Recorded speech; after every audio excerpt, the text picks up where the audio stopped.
The Leather Research Department is conducting a program assessment under the supervision of the Product Design Marketing Committee. You are invited to participate. The purpose of the study is to examine your opinion towards the leather accessories in the fashion industry. Specifically, we want to understand your shopping habits. We will use this information to take into consideration the consumer's preferences for future product development. If you participate in this study, you will be in a group of approximately 7 to 9 students. There will be a facilitator who will ask questions and facilitate the discussion, and 2 note-takers to write down the ideas expressed within the group. If you volunteer to participate in this focus group, you will be asked some questions relating to your experience. These questions will help us to better understand consumers' choices. Your participation may benefit you since we will take your opinions about design and costs when created. Everyone will be asked to respect the privacy of the other group members. All participants will be asked not to disclose anything said within the context of the discussion, but it is important to understand that other people in the group with you may not keep all information private and confidential. Let us introduce ourselves. We are Maripaz, Mariana, and me, Lucia, and we will be the moderators in today's discussion. The format we are using is a focus group. A focus group is a conversation that focuses on specific questions in a safe and confidential environment. I will guide the conversation by asking questions that each of you can respond to. There are no right or wrong answers to these questions. Just be honest. If you wish, you can also respond to each other's comments, like you would in an ordinary conversation. What are your favorite accessories and why? My favorite accessory are leather belts because when I'm wearing casual and simple jeans, my belt can make or break my outfit. My favorite accessory are shoes because they're very stylish but at the same time very comfortable. My favorite accessories are purses because they give any outfit a unique look. My favorite accessories are bracelets because they can represent something in your life and they can always be here in your wrists. My favorite accessories are also shoes because they can be very colorful and come in different materials and they can really accent the look.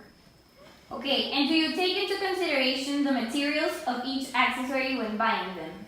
I honestly have never thought about the materials that I used when I'm thinking about buying belts and other leather goods because I usually think about the way it looks in my body and how I feel comfortable with it. I do think about the materials used. For example, many brands that make their clothes in places that are really poor, they also use poor materials that really, it's like really bad for the environment. Valentina said, I don't think about the materials used, I just buy the shoes that look more nice, comfortable, stylish, and colorful. I think about it sometimes. For example, I don't like to buy and I don't support accessories that are made out of like animal skins. I agree with Lucia. I don't buy belts or shoes or purses made from animal skins or materials because I think they harm and ruin their life. Like Valentina said, I really look at the material but the quality of the shoe. I also wanted to add that I think that recently many people are starting to build conscious about the materials being used for certain accessories and the way that they dress really talks about the environment and what they choose, how smart they choose to buy certain goods and clothing pieces. So I think that like contemporary and modern societies are more aware of what they use. Are you constantly updated with social trends? I think that in my case, I'm always informed by social media, most importantly, because it is a daily routine in my life, and I also think that social media can exaggerate, but can also portray the reality of the harm in the environment that is being caused, and it also lets us know what the reality of what we're using. I agree with Valentina, and I really, I always see social media and what they're portraying. For example, nowadays, all the idea of sustainability and the amount of waste the fashion industry like has. So I do follow this trend and I try to always get sustainable clothes that come from brands that are like sustainably conscious. I mostly get updated like by famous people or bloggers who post about what they buy, what they do, but I also try to get informed about the information they post, and then based on that I buy my like clothes, accessories, food, or any social trend. As Valentina said, I also get influenced by social media. It's a routine to wake up every morning and to watch Instagram. Bloggers are mainly the most that influence us. They post what they wear and also like the effect the products like the harm the products make cause to the environment. Like most of them said, I am aware of social trends, mostly by social media, but I don't always follow them since I believe that my own style is important and not always I should do what social trends say. Well, I love watching Netflix documentaries, and I really learn a lot about the fashion industry and how people like in Bangladesh and countries in the Middle East work in order to produce clothes in very bad conditions. So that really affects what materials I buy and different accessories that I really think about those people who are living in very bad conditions just to produce products. I wanted to add also that nowadays veganism is a really huge trend and people are more invested in the idea of saving animals and caring for the environment. So, and like the people who are really into veganism and being like environmental friendly, they don't even consume leather goods, and they don't only apply veganism in the way that they eat and like the products that they consume, but also in the goods that they buy. And when you go like to their houses or anything, they don't have leather clothing or leather sofas or anything that we might expect to find in a typical home. I disagree with Valentina because even though there is a really big trend of veganism, I think that people base this idea more on what they eat. And yes, some of these vegan people like don't consume leather goods, but it can also be seen as very hypocritical because many vegan people buy clothing in places such as Zara that not only like pays a cent a day for these slaves that work for them, and they also have really bad health conditions because of the chemicals they work like to dye the clothes and execute them. You are all mentioning different social trends. Are you willing to change your style and your fashion in order to follow these trends? I believe I can incorporate some of these trends in my life, but I'm not willing to change my style completely. I agree with Juliana. I have a really traditional and fixed like style, so I could adapt some of the trends, but not change it completely just to fit what is like a fashion and what is trending at the moment.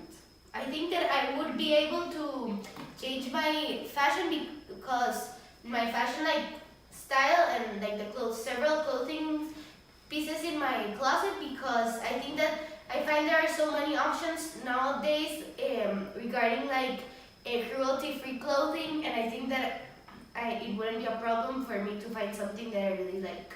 I agree with Valentina. I would change my style if it would be like in a beneficial way. For example, with clothes that are more sustainable or less like harmful for the environment.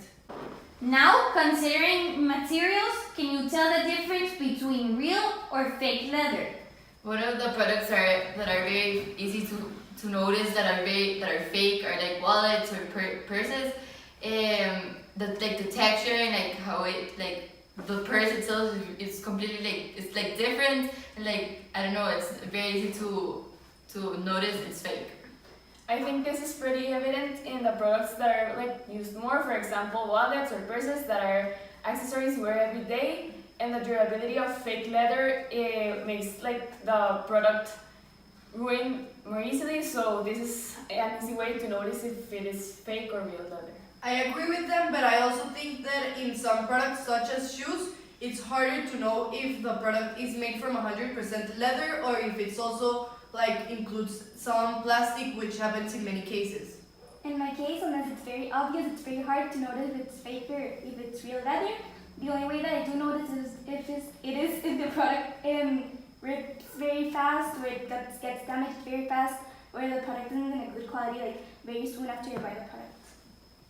Yes, I agree with Juliana, because if I see someone wearing some shoes or a purse that's from leather, I really don't notice if it's fake or real, but if I wear it and I buy the product, I know if it's fake, since the quality, and when I wear it, it like starts to wear down, then I can realize that it was fake leather. And when you're buying accessories like shoes, purses, and belt, all of these things that you mentioned, what do you look forward to when using it and when buying it?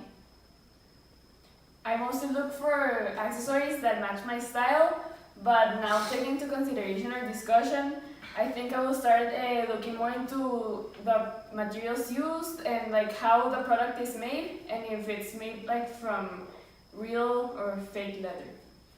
I also try to buy things from our like neighbor communities or like national brands in order to support them. I personally look forward, like one of the most important factors when I'm buying my clothing pieces is quality and how much they will like endure in my closet and if they're going to wear down. Do you know what's going to be the quality if you haven't bought these products? Personally, I only buy products that I already know that the quality is good. It is rare when I buy products from new companies and sort of experiment their quality. So are you saying that you do not like sustain the national companies, since you don't want to try new stores and Yes. quality? Yes, sadly, yes. I should like start looking into national brands and yes, like this, but I sadly don't. I understand both Valentina's and Mariana's points, because I do know what it's like to like a brand and you know that they have a good quality, but I also think that if you talk with the people like from your local community and you know that they have good materials, you can get to know them and you can buy products that are very good quality. Thank you very much for your participation. In conclusion, this focus group helped us analyze how customers think when buying accessories. Our main purpose was to understand buying patterns and what do they look for when buying a product. For example, some participants said they looked for the colors, comfort, appearance, fashion style, and price, while others looked for quality of the material. This made us know that some people do look for a high quality material, such as leather, while others look for fashion trends and comfort. We also wanted to know how much people know about and take into consideration the processes of materials they buy. They said there were a lot of companies whose production had a negative impact towards the environment, or that some even have really bad working conditions for the employees.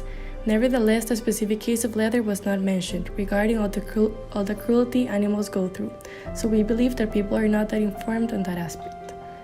The objective of the investigation was trying to see if customers were willing to change to fake leather for the previous mentioned reasons.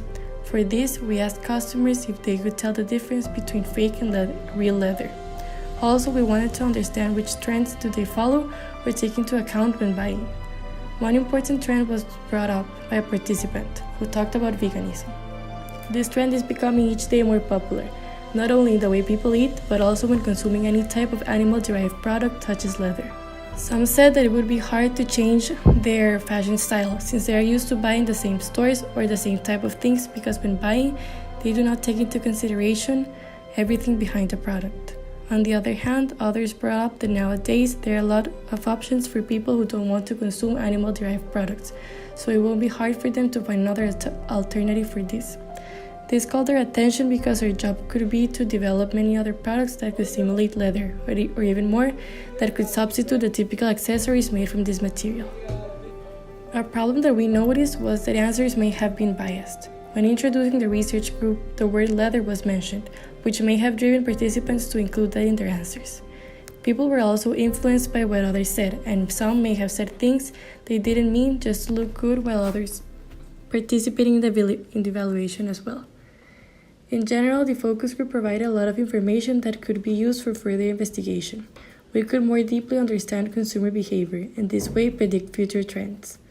Other methods of market research should also be addressed since a focus group might be biased when people are exposed to other people's opinions. Nevertheless, the overall objective of this focus group was achieved.